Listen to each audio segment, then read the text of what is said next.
And welcome to our Tikva talk. I am joined today by two friends, colleagues, and exceptional experts, I would say, in all issues relating to womanhood, infertility, and this is just going to be a fantastic conversation that is going to focus on Mikvah and the challenges that Mikvah can bring into a family life, into a couple's experience. My name is Dvora Entin. I'm a clinical social worker and a clinical consultant with Yesh, which is an organization that really focuses on education, awareness, and support for people who are dealing with infertility. So I am joined today by Rachel Hercman and by Tova Sinensky, and I've asked them to introduce themselves for a moment. Rachel, tell us who you are. Sure. I'm a licensed clinical social worker in LCSW. I have a private practice right now on Zoom, so I'm in my office right now. And I do a lot of trainings within the Jewish community and outside the Jewish community related to relationships, sexual health, trauma. And I find that these are issues that affect everyone, regardless of their religious background, age, socioeconomic status, anything like that. And I've worked with Yesh before. We had a fabulous event in the spring, I recall. And I come to this conversation looking a lot at the mind body experience. Very often when we're going through struggles in life, we stay in this very intellectual place of trying to figure it out and all these things, and really just what does it mean for us from a mind body perspective when we're going through difficult things, which I think is particularly relevant for individuals and couples when they're navigating fertility and that whole road. Excellent. We're glad that you're here. Thank you for joining us. Tova, go ahead. What brings you to the conversation? I'm a Yoetzet Halacha for 3 communities, for Teaneck, Atlanta, and the greater Philadelphia area. I also have consulted with high schools for about 15 years on intimacy education for high school students, and have also been in the field of college teaching and pre-marriage education for about 13 years. And I come to the conversation from a perspective of hearing women across different age groups and demographics within the broader Jewish community, and hearing about what makes Mikvah challenging because of their inherently challenging situations, and also what makes Mikvah challenging because perhaps they weren't offered the best education about these topics, or in their crash course before they got married, they didn't really learn everything, and sometimes this adds additional layers of challenge. Absolutely. When you're coming down to education, seems to be key in so many areas. Tova, what do you think are the top 3 things that you are hearing in terms of what makes Mikvah challenging?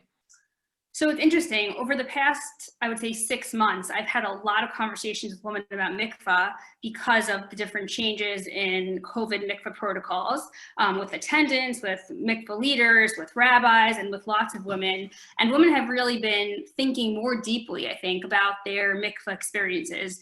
And the number 3 challenges I would say are preparation takes so much time.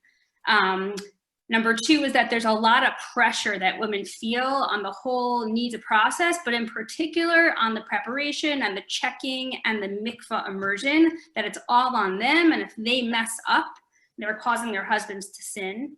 And I would say a close third place would be, it's just so inconvenient. It's late at night.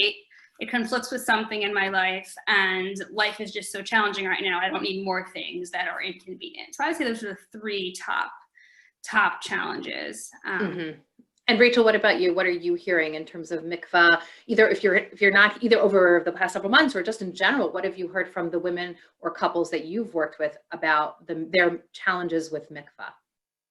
Sure. So I think first of all, any time something is possibly taken away or becomes dangerous or riskier, we're going to reassess how we feel about that thing, or it's going to bring out our feelings about that thing. So when Mikvah became something that was this new public conversation, which, by the way, I think was really helpful, and I hope that that continues. I think that the pandemic really brought out into the public sphere more conversations about Mikvah, and I think also more permission for feelings around Mikvah. Is that for people there are people that it's a non-negotiable thing. There are people that it's more of a negotiable thing, people that have a lot of ambivalence about it.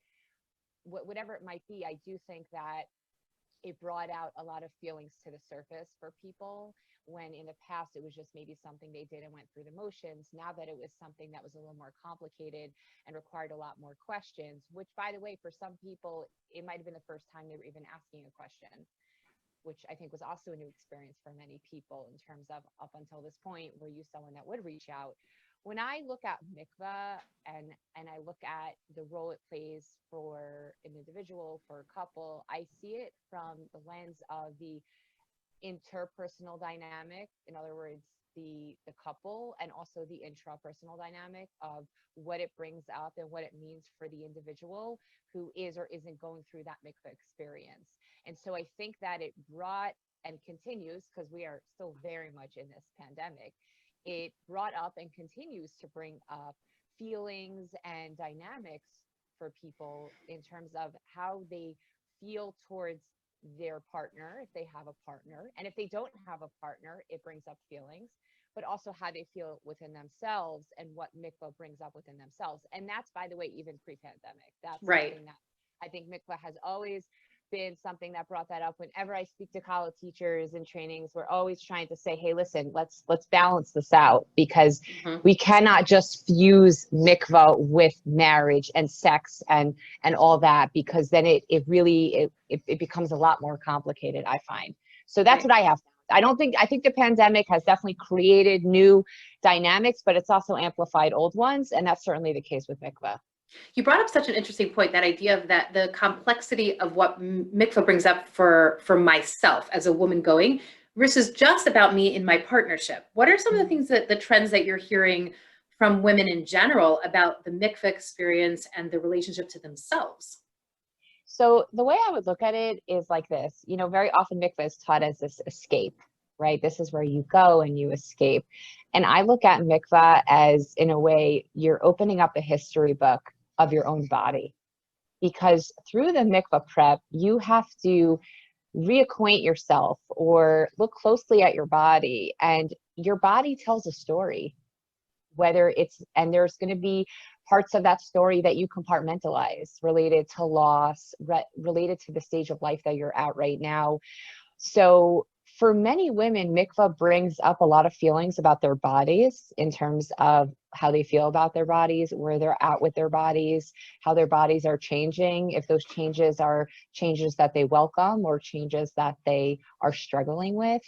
And that to me is so beyond anything about sex. That's really so much bigger in terms of what does it mean to be in your own skin? Because a lot of the mikvah prep really means kind of coming home to yourself. And if you're someone who's often compartmentalized and detached from yourself, this is going to be a reunion that for some can feel like a homecoming, but for other people can feel like they're being banished in that way. Yeah, and I think also just the intense pain when somebody has to maybe focus on something that is conflictual, so the high conflict zone for them, if their body has been, I think about that from the fertility space, right? So it's a high conflict zone when my body has failed me, or I feel like my body has betrayed me, that I'm yet again one more month in this mikvah. And it's nothing to do with pleasure and relaxation and spa-like, experiences. It's everything to do with failure. And, so for so many women, I hear that like disconnection from like, I can handle everything from the waist up. And then if I have to address anything from the waist down, it's like, it doesn't exist because it's just too painful for me to emotionally go there. Yeah. It's interesting you say that, because we had a panel last week through the Eden Center. It was a really fantastic group of diverse voices.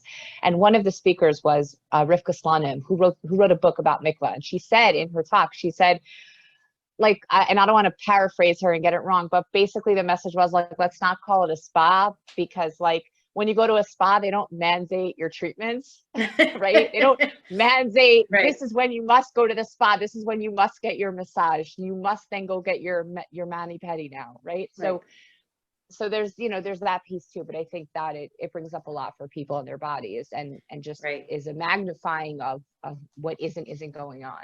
Yeah. Tova, what are your thoughts on that and what you're hearing? In terms of your question about what does it bring up for people as individuals, and what Rachel was kind of bifurcating between like sticking mikvah with marriage versus the self. So one of the things that I've seen, I'd say a lot more recently, I think since women the mikvah prep has more moved into women's own personal homes and space and has been less at the mikvah. And I think that that leaves some women feeling very nervous that it was all on them before, that's how they felt, but now it's really all on them. And one of the things that I hear the most, like I mentioned earlier, is, it's on me, I will get karet, which is the worst sin possible, the worst punishment possible in Judaism if I mess this up. And there's this lack of trust that a lot of women feel that I think has been exacerbated now that we are owning not only all the prep, but the space in which it takes place. So I think, in terms of clarifying just facts on the ground, so one thing that I think is so important is that we don't get karet for sins that we commit by accident, right? So if a woman prepares and she misses something and she's with her husband, you don't get karet because you messed up. You get karet if you did something on purpose and you messed up on purpose. If you mess up by accident, you're not chayav karet. And the other piece, I think, in terms of this women trusting themselves is that we are actually empowered as women from the Torah. The words v'safra Allah in the context of talking about actually the 7 clean days empower us based on the Gemara in Ketubot to decide what our status is. Am I nida? Am I not? Is this a nida color? Is this not? Is this a nida amount? Is this not a nida amount? And those decisions actually are much more complex than deciding, is my foot clean or is it not clean? Or is there food in my teeth or is there not food in my teeth? And I think that just going back to this text as an anchor in terms of us trusting ourselves is so important, because if we're trusted to make much more complex decisions, then we are certainly capable of deciding if we have something in our tooth or not. And this constant checking and rechecking that I think is taking up a lot of time for women, I think is not helpful for our mental health, for our relationship with halacha, and for our relationship with ourselves, because halacha really does empower us in this area to trust ourselves. And I think one of the important conversations that I've had over and over in different ways with women is halacha asks you to do X, it trusts you to do it, and that means that you can trust yourself. I think about that though from like a little bit more of like a global perspective of what women are being asked to deal with, and people, not just women, are being asked to deal with in general right now, is this extraordinary responsibility, this feeling of like, I am responsible for keeping myself safe. I'm responsible for keeping my family safe. I'm responsible for potentially even keeping my community safe, and how that the levels of anxiety, I know all of us in the therapeutic world are experiencing that intense increase in anxiety in general in women, let's focus on them for now. In terms of just interacting with the world around them, anxiety is extremely, extremely heightened. I'm wondering, as we address, I want to kind of broaden that conversation in the mikvah sphere. What are some, I think about how mikvah can be so extraordinarily difficult when there's marriage struggle, when the relationship is in strife and in struggle, and I have to come home to this partner, this husband of mine, who I really am having a really hard time with. I've been in quarantine for X number of weeks or months. We've been kind of cohabitating more intensely than we ever did before. And I don't know how I feel, or I feel very, very, I know exactly how I feel very, very stressed, right? So what are some of the things that we're hearing, Rachel, from women that you're interacting with who are struggling in their relationships? What's it like for them to come home from mikvah? So I'm first going to throw out there, I talk about patterns, not people. So anything that I share here is something that I've seen on a large enough scale. My clients know I won't talk about a specific case. I never want someone to feel like I'm using their case to present something like that. So I just want to first mention that patterns, not people here. In terms of what I see, so first of all, and this ties into the education piece that Tova referenced, which is that are people taught that you must go home on mikvah night and have sex and must have intercourse, right? Because I think that they are often taught that. And I think that when people are taught that during college classes, it's all theoretical. The whole marriage thing and sex in marriage thing is theoretical for most people at that point. So for them, they're just going to kind of trust their college teacher, like, okay, like, I guess this is how it goes, and you're just going to want to have sex that often or on that particular night, and it's all theoretical. And then you have people, then they get married, and it's, only a certain percentage of people really feel comfortable calling to ask a question about that. I always tell college teachers, many of you are the first and last person someone's going to talk to about their sex life.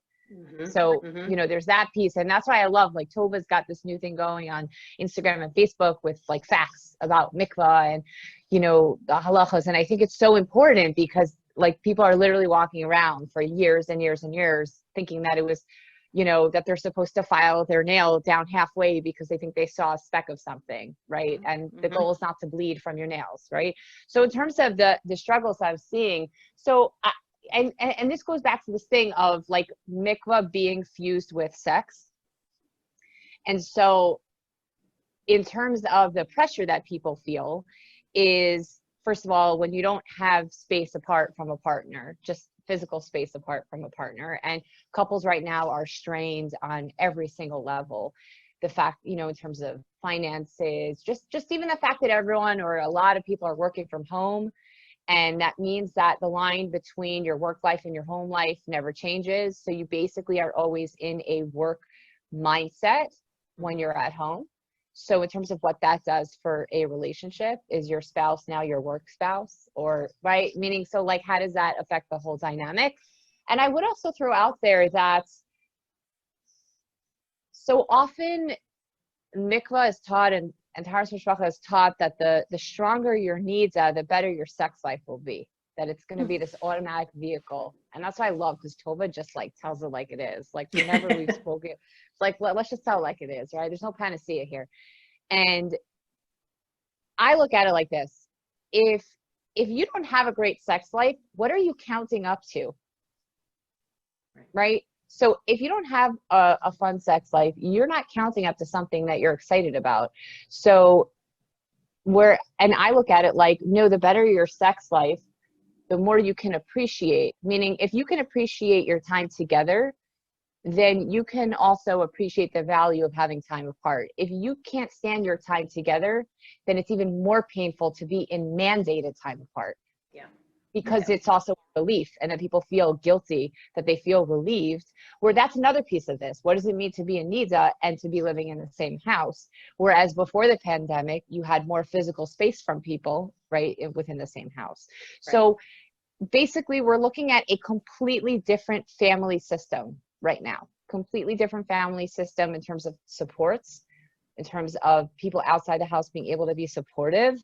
And the other piece, and this I think comes up not just with sex, but comes up with couples struggling with infertility as well, which is sometimes the question is, okay, so how do you make the sex special? But that can sometimes set people up for disappointment.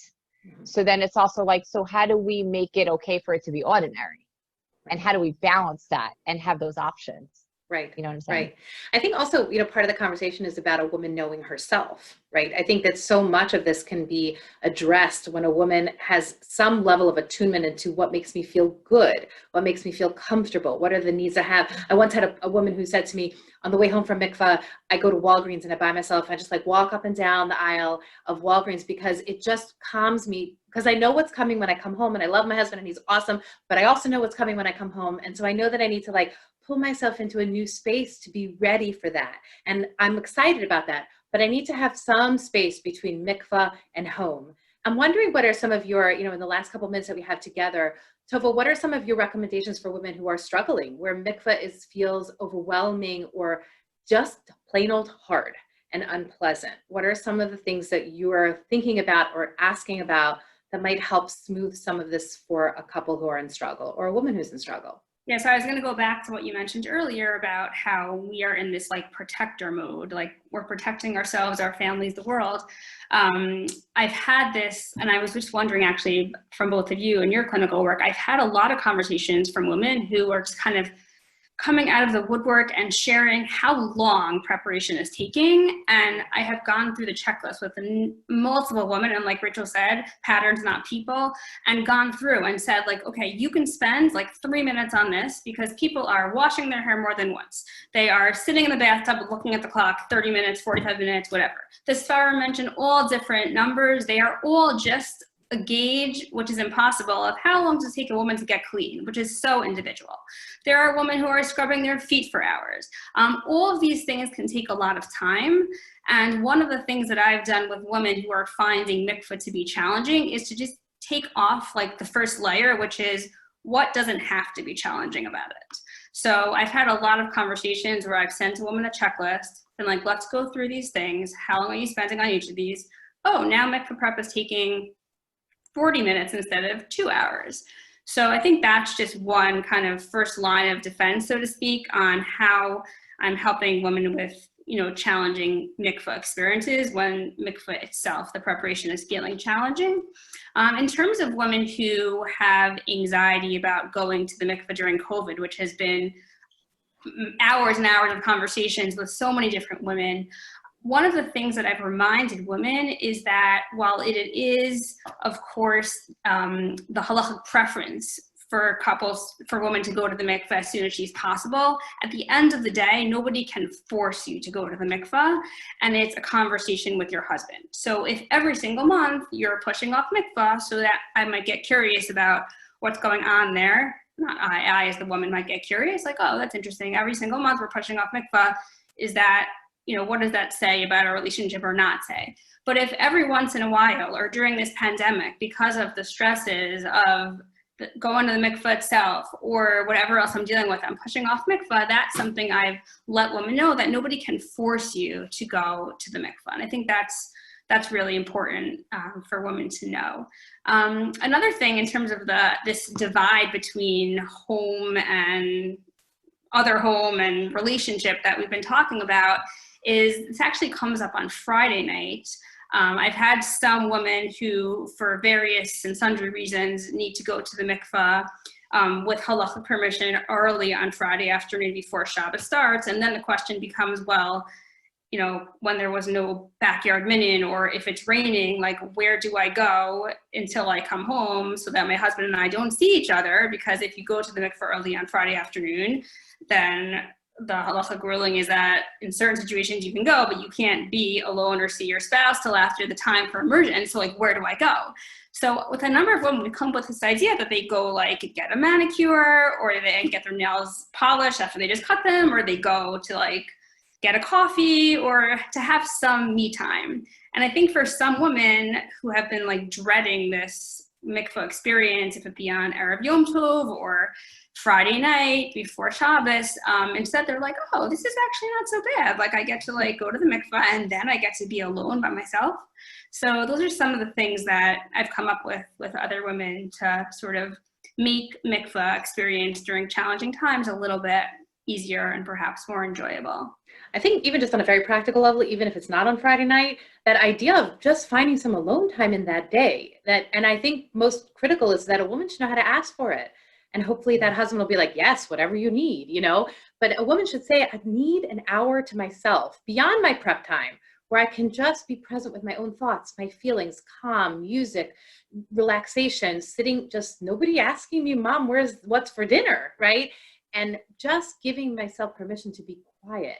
And I think on any mikvah night, like I said, that woman who goes to Walgreens, sometimes you have to know yourself. You have to know what you need in those moments. Right. Rachel, Dvora, that's such a great, because I'm thinking about what you're saying, and I'm thinking about what you're saying is that it's that me time that's after the mikvah that could be so key. I mean, I'm thinking even from a somatic perspective, from a sensory perspective, to go straight from the mikvah where you have quiet, you're removed, you have all these feelings that may or may not come up, and then to go straight from there, which for some people, mikvah is a very technical, get out, do your thing. For other people, it can be a spiritual experience, right? Opportunities for meaning, right? Different strokes, different folks. But in terms of what it means to come home from the mikvah and go straight home, it could be real whiplash for some people. And I think that that's a really great concept of this buffer. But it also means empowering women to be able to ask for that and not be guilted. Because I think in some cases, if it's presented in college classes as, well, your partner has needs, so, get on with it, chick chock, you got to get home right away before they sin, right? So there's not going to feel that permission, right? Which unfortunately, that sentiment, I see that across the board in different communities of just that idea. Now, you were going to ask me a question, Dvora? No, I wanted you to respond, but So absolutely. And then the last practical from your perspective. I think it's a great idea in terms of asking people that question. I think, listen, as a clinician, it's not my role to make mikvah meaningful for people as a social worker, like meaning I'm wherever the person is at. I'm not there in a halachic or any sort of rebbitzin capacity. But if somebody is looking for ways that they can create a ritual for themselves where they can make mikvah more about themselves and not so much about what might happen later tonight, besides the fact that there needs to be, and again, I do want to emphasize this, if someone is married and goes to the mikvah, there's a whole aspect of their life that we don't know anything about. And I think that that's an important point that sometimes gets missed in college classes, is like when we tell people that all these things that mikvah is going to do for their marriage, and we don't know anything about the person who they're going to marry. Right. It's going to be so beautiful. You're going to communicate verbally. We don't know anything about the person they're marrying. Anything. Right? So I do want to just throw that out there, right? I do want to throw that out there in terms of presumptions about how these things can play out for people. But I think even just on a basic, like I'm a fan of journaling. I think journaling with a pen, not necessarily typing, but typing could be great. But I think just journaling as an art, I find could be really great catharsis for people.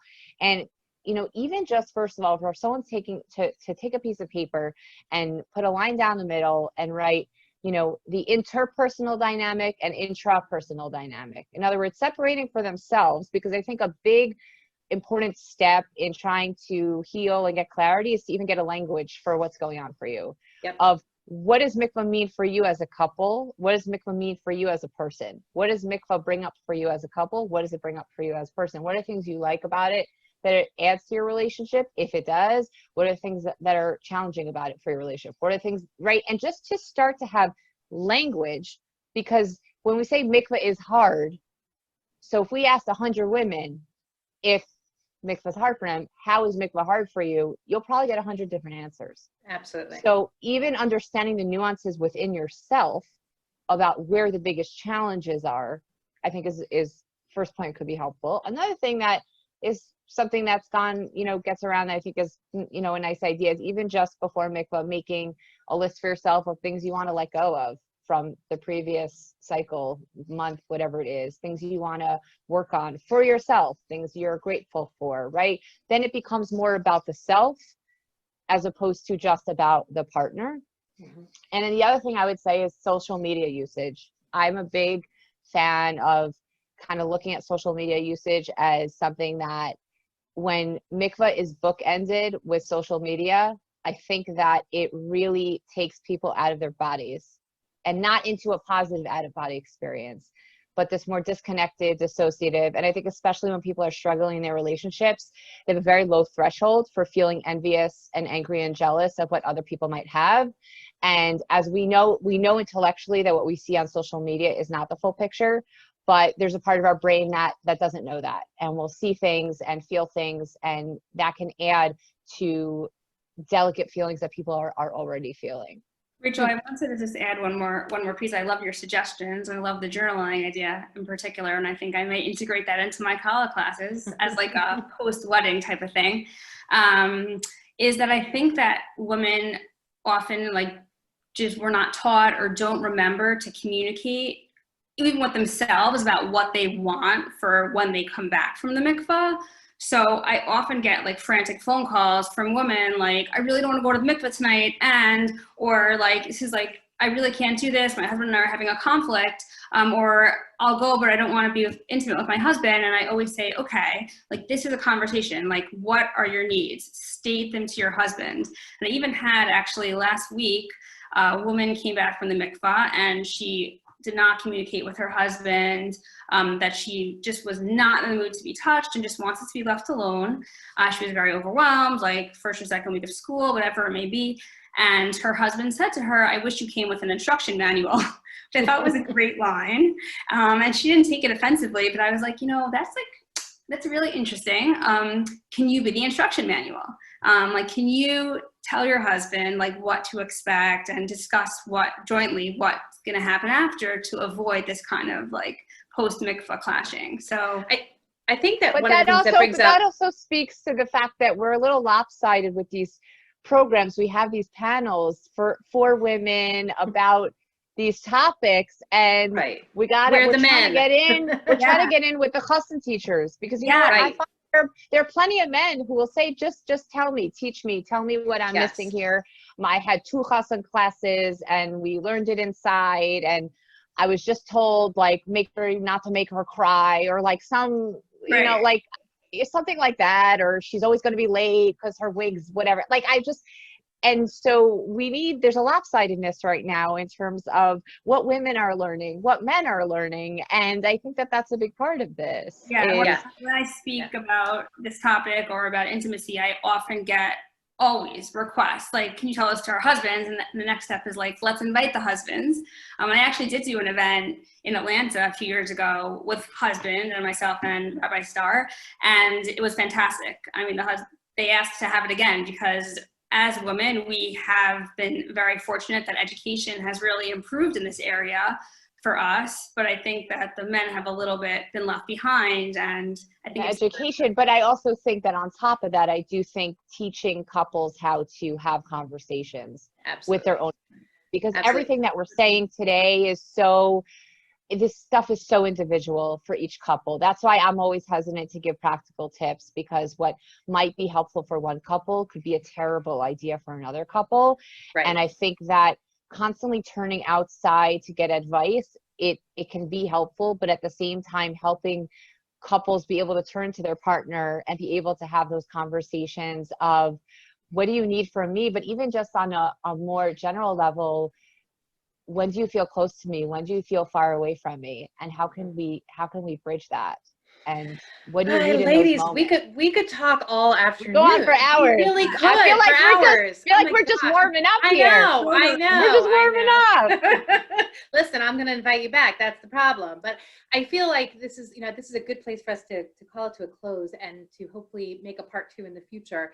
But I think one of the things that's very loud to me also is the idea of ask for guidance. If you're confused, if it's conflict, if I don't know what to do, and I don't feel like I have the answers, there are people like Tova and Rachel out there that you can connect to that may have the simplest suggestion of advice of how to communicate more effectively, successfully with yourself and with your husband, that will it could change the entire direction of the relationship. And I would just add, but also how to intuitively connect with yourself to figure out first what you need.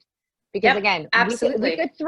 we could throw scripts at people all we want and say, this is how you should say you're sad. But at the end of the day, people need to first intuitively figure out for themselves how they feel, a language for their own experiences before they can start trying to figure it out. For sure. And sometimes you need somebody to hold your hand while you do it. That's what I find. So it may seem so outside of your own personal experience of what feels right, normal. I don't even know what you're asking of me.